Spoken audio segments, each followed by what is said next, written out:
নিরামিষ দিনে শুক্তো রান্না করবেন? চলুন আমি কিভাবে বানাই দেখিয়ে দিই। ফ্রিজে যা সবজি ছিল সব বার করে নিয়েছি।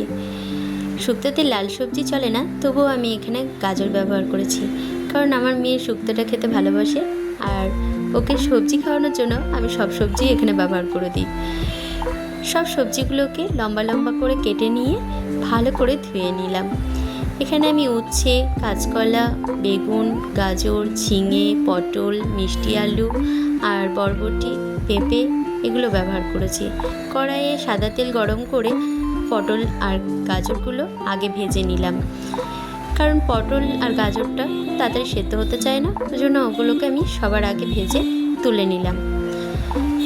তারপর আমি বাকি সবজিগুলো একে একে সব দিয়ে একসঙ্গে দিয়েই ভেজে নিলাম, কারণ সব একে একে ভাজলে অনেকটা সময় সাপেক্ষ, সেজন্য আমি সব সবজিগুলোকে একসঙ্গে দিয়ে ভেজে তুলে নিলাম। নুন দিয়ে একটু ঢাকা দিয়ে দিয়েছিলাম, ঢাকা দিয়ে ভালো মতো একটু ভেজে নেওয়ার পরে তুলে নিয়েছিলাম। তুলে নেওয়ার পরে আমি শেষে উচ্ছেটাকে ভেজে নিলাম, কারণ সবার আগে উচ্ছে ভাজলে সব সবজিগুলোই তেতো হয়ে যায়, সেজন্য সবার শেষে উচ্ছে ভেজে আমি পোস্ত আর রাঁধুনিটা মিক্সিতে বেটে নিলাম।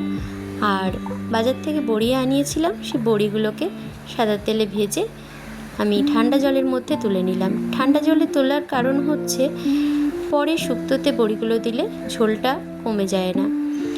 তারপর সাদা তেল দিয়ে সাদা তেলের মধ্যে আমি একটা তেজপাতা, একটু রাঁধুনি আর একটু পাঁচফোড়ন ফোড়নে দিয়ে দিলাম। তারপর একটু আদা বাটা দিয়ে দিলাম। ভেজে রাখা সবজিগুলো সব ওর মধ্যে দিয়ে একটু কষিয়ে নিলাম। কষিয়ে নেওয়ার পর আমি পোস্ত আর রাঁধুনি বেটে রেখেছিলাম সেটা কড়াইয়ে দিয়ে দিলাম। তারপর একটু নাড়াচাড়া করে ঠান্ডা জল ওর মধ্যে দিয়ে দিলাম আর নুনটা স্বাদ মতো দিয়ে দিলাম। ঠান্ডা জল দেওয়ার পর আমি একটু ঢাকা দিয়ে দিলাম, কারণ ভেজে রাখাতে সবজিগুলো কিছুটা সেদ্ধ হয়েছিল। ঢাকা দিয়ে বাকি সেদ্ধটা আমি করে নিলাম। ঢাকনা খুলে দেখে নিলাম সবজিগুলো খুব ভালো মতোই সেদ্ধ হয়ে গেছে। তার মধ্যে আমি 1 কাপ দুধ ঢেলে দিলাম। দুধটা দেওয়ার পর ভালো করে আমি এটা ফুটিয়ে নিলাম।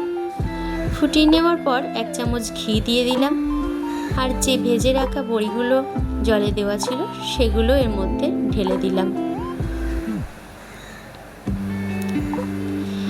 এরপর আমি একটু নুনটা চেক করে নিয়েছিলাম আর একটু চিনি দিয়ে দিয়েছিলাম।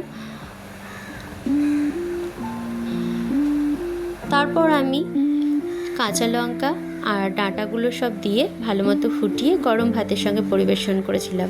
খুব সুন্দর খেতে হয়েছে জানেন।